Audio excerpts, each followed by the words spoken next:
reportedly sending Brandon Ingram to the Raptors for Bruce Brown, Kelly Olynyk, and a first-round pick and second-rounder set to become a free agent this offseason. There has been talk about Zion moving. There's always the concern he's going to want to go somewhere else. My understanding, though, is the Pelicans hope that he will stick around. So for the sake of me not consistently bombarding your notifications with more trades as they're coming in quickly and at a specific point, YouTube stops showing you that I uploaded a video if I upload way too many videos in a row, I'm going to combine two major trades that just went down in the middle of the night in this one video. So if you happen to be asleep, we're going to catch you all up to date in this one video. If you didn't hear, over the past day, Kyle Kuzma got traded to the Milwaukee Bucks, Jimmy Butler got traded to the Golden State Warriors, and the Los Angeles Lakers made another crazy trade in addition to the Toronto Raptors. So before we get to the content, make sure you drop, like, subscribe, and turn on our notifications to get the latest NBA news to your device. It doesn't matter if it's 2 a.m. in the morning, I'm still going to be working for you guys. And now that we get all that out of the way, do the intro.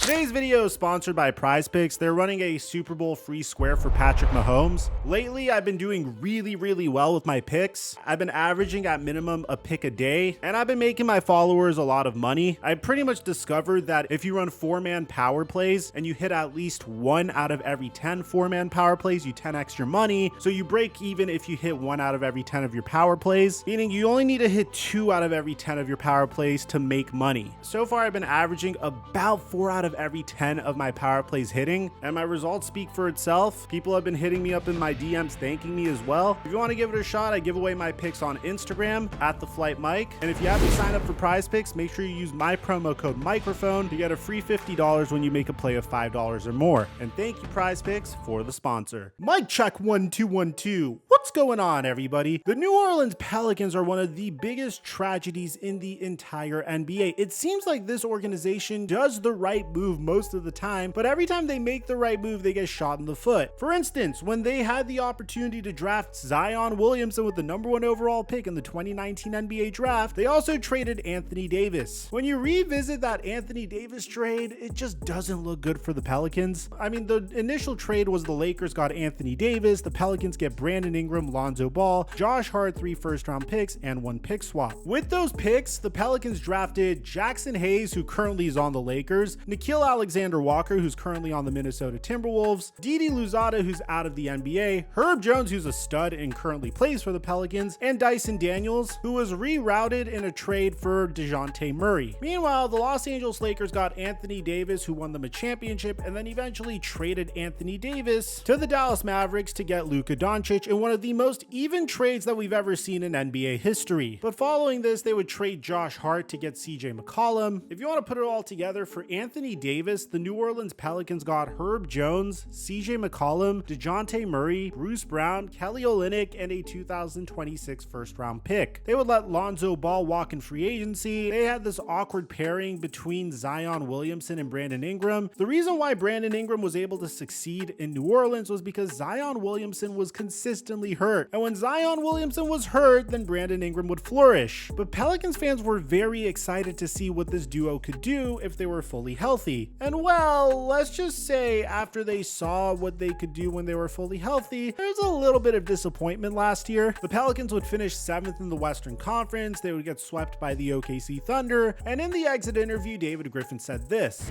"It's a very competitive conference, and so I think whereas in the past we've always erred on the side of continuity, and our takeaway has always been, let's see this group healthy. I think we've seen it enough. I think we had some really good opportunity to see Zion play a career high in games. I think we saw it for segments of time well enough to understand that we've got a lot of work to do.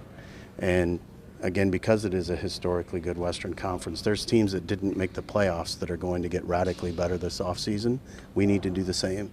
And I think you'll see a real sense of urgency from all of us to do that. That didn't stop the Pelicans from going all in. In the offseason, I said the Pelicans had a steal when they traded Dyson Daniels, Larry Nance Jr., Cody Zeller, and EJ Little, alongside a 2025 first-round pick via the Lakers and a 2027 first-round pick to the Hawks to get DeJounte Murray. But to quote Dyson Daniels, it's almost as if the city of New Orleans cursed. I mean, this year has been an unmitigated disaster. Zion Williamson can't stay in shape. DeJounte Murray broke his hand and then would tear his Achilles. And Brandon Ingram and the Pelicans are in this very strange situation where they know that Ingram just isn't a part of their future, despite him being a very solid player and Brandon Ingram wanting the max. And throughout the entire year, the question was, what are the Pelicans going to do with Brandon Ingram if they aren't going to sign him to a contract extension? If they know that he doesn't work with Zion Williamson, what's the point of keeping him around? And well, they waited till the very last second to answer that question, and they would finally agree to a trade with the Toronto Raptors. According to Shams Charania, the New Orleans Pelicans have traded Brandon Ingram to the Toronto Raptors for Bruce Brown Jr., Kelly Olynyk, 1 first-round pick, and 1 second-round pick, sources tell ESPN. You might be wondering why the Pelicans would do this. Well, at this point, they just want to get something in return for Brandon Ingram, and that's not that steep of a price to pay for Brandon Ingram. I don't know what the protections are on that first-round draft pick at the time of this video, but man, the Pelicans just consistently have bad luck. I mean, even going back to the NBA draft this past year, they decided to defer the Los Angeles Lakers pick till next year, and the Lakers would use that pick to select Dalton Knecht, who ended up flourishing as a rookie this year for the Los Angeles Lakers. And a little bit more on Dalton Knecht in a sec. Now, for Pelicans fans wondering why that this trade was made, it's obvious. You guys are in a full-scale rebuild. This core is clearly not working out. You guys are closer to the #1 overall pick in the NBA draft than you are a play-in spot. Even if this team becomes fully healthy, there's really no hope for the rest of the season. So this is the Pelicans essentially saying that we punt on the rest of the season, and it's a good season to punt on. Honestly, this is a loaded NBA draft, and at least you get something in return for Brandon Ingram. It would have been ideal if you could have done this in a sneakier way a year ago, but I could understand trying to see whether or not it worked out between Zion Williamson, Brandon Ingram, and CJ McCollum. For the Toronto Raptors, I have to admit, this is a W. If you reflect on the trades that were made last year for the Raptors' best players, OG Anunoby and Pascal Siakam, Masai Ujiri was able to get Brandon Ingram, Emmanuel Quickley, RJ Barrett, Ochai Agbaji, Jacoby Walter, Davion Mitchell, Jamal Sheed, and Jonathan Mugbo for OG Anunoby and Pascal Siakam. The Raptors are a significantly younger team, and they're also towards the bottom of the Eastern Conference, but at least they have a go-to player that they could put next to Scotty Barnes and RJ Barrett moving forward with Jakob Poeltl as well. There's a good chance that the Raptors are also picking in the top 6 or 7 in the NBA draft, or maybe they win the Cooper Flag sweepstakes. And if that is the case, then this is a great situation to come into for Cooper Flag. They didn't need to give up much for a player that's a fringe all-star, so I give him an A+.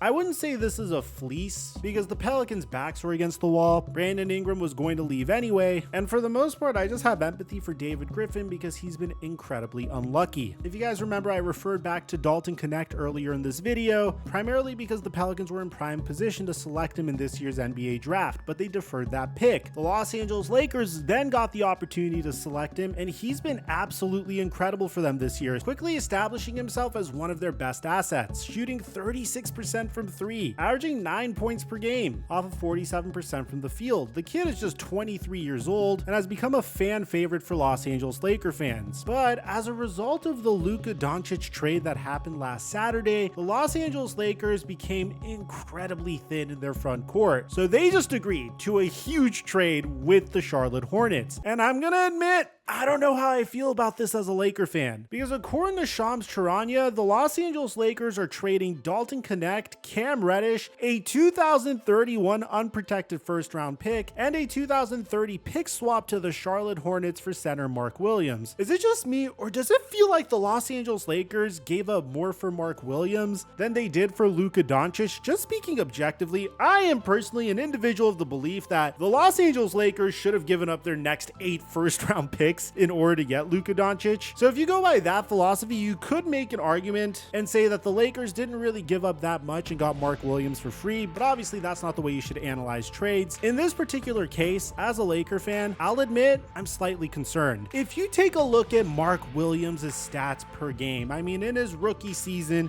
he averaged 9 points per game, and in his sophomore season, he averaged 12.7 points per game. And then this past season, he's averaged 16 points per game, which is great. And then you pay attention to the fact that in 3 seasons in the NBA, he's only played in 84 of them. There's a reason why the Hornets were cool making this deal. And for the Los Angeles Lakers, it may have been a sign of a little bit of desperation. In my opinion, the injury concerns are very valid, but according to Dave McMenamin, Mark Williams has missed some time in his early career from a small fracture in his left foot. However, Los Angeles is confident in his medicals. Williams' injury never required surgery, sources told ESPN. Ramona Shelburne would also talk about this a little bit. The Lakers have been looking for a big, but once they got Luka this week, they knew exactly what kind of big they wanted. From what I've heard, in Luka's initial basketball conversations, he told Lakers general manager Rob Pelinka he played best when he had a vertical lob threat. When Charlotte called saying they liked Connect and might be willing to discuss Mark Williams, the deal came into place. The Lakers had previously looked at more veteran, slower/older bigs, but when Luka explained how much he liked playing with Derek Lively and Daniel Gafford and how much it opened things up for him in Dallas, LA felt like this was the move that would give them a shot this year and beyond. Also of note, JJ Redick did some mentoring of Mark Williams at Duke. Now, Dave McMenamin would verify what Ramona Shelburne is saying here by saying after huddling with Luka Doncic after the trade, he impressed upon Lakers brass his desire to play with a lob threat, a mobile big whose vertical spacing gives Doncic another option when making his reads, sources tell ESPN.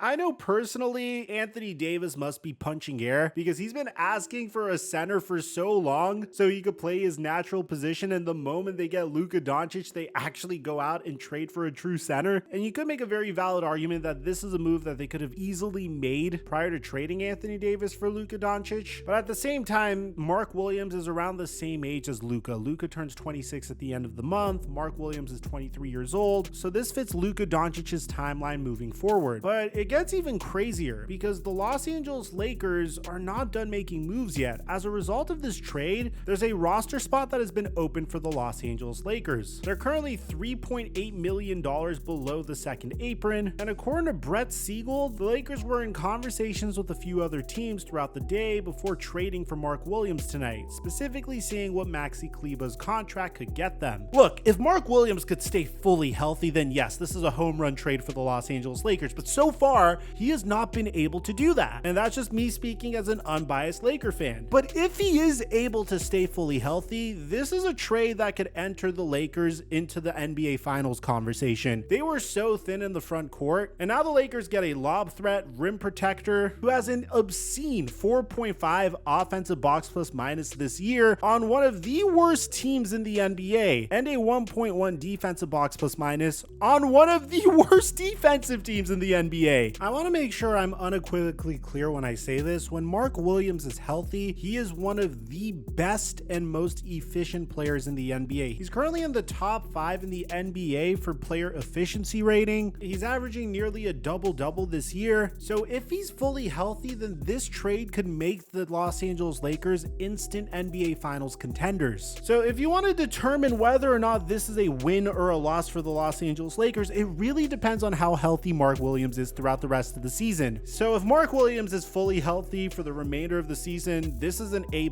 move for the Lakers. He's 23 years old. He's young. He's incredible when he is on the court. But that's the question. Are we getting another version of Jared Vanderbilt here? Are we getting another player that isn't going to be available as much as we hope he would be? Obviously, the hope is Mark Williams is consistently healthy and could be the front court presence that the Los Angeles Lakers need, because they gave up so much in this trade for Mark Williams. I mean, Dalton Connect was a stud. Their 2031 unprotected first round pick was their last remaining asset to try to build a contender around this core. A 2030 pick swap to the Charlotte Hornets could potentially be very valuable. In the past, I'd say it's the most valuable asset in the NBA because everyone thought the Lakers would suck by then. But now that you have Luka Doncic, things have obviously changed. So I'm not necessarily jumping over the moon with excitement in this particular instance, primarily because of Mark Williams' injury history. But if Mark Williams is fully healthy, then obviously this is a home run for the Lakers. Regardless, no matter what, this is a home run for the Charlotte Hornets. The Hornets just need to keep stockpiling assets for the future because they're nowhere near contention at this point. At the end of the day, it's a risk I understand for the Los Angeles Lakers, so because of that, I give them a B. Whereas for the Charlotte Hornets, this is what you're supposed to do. You're supposed to pump up the value of one of your better players and flip them if you're starting to have some doubts about him for assets in the future or good young prospects with a high ceiling. So I give the Hornets an A+